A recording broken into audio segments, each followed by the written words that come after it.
The Occipital Lobe by Casey and Ariel. The occipital lobe is located behind the parietal lobe and above the cerebellum. Its function is to control vision and vision processing. Visual processing begins when light striking the retina in the eye goes through different parts in the eye.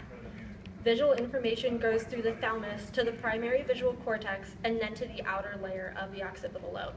Like the retina, the primary visual cortex has many cells that respond and go to separate processing systems. There are at least 3 of these systems, one used to recognize shape, the second to recognize color, and the third for movement and location.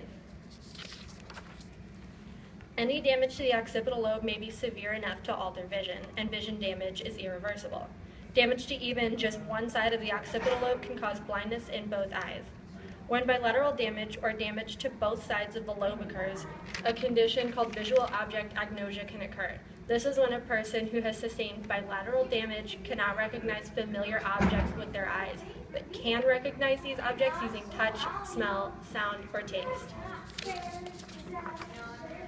Sometimes individuals are born with genetic abnormalities that contribute to disorders of the occipital lobe.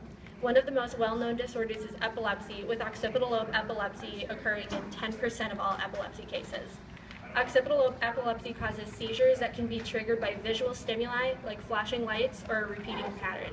These seizures can cause eye pain, partial blindness that's temporary, visual disturbances, nausea, vomiting, and headache.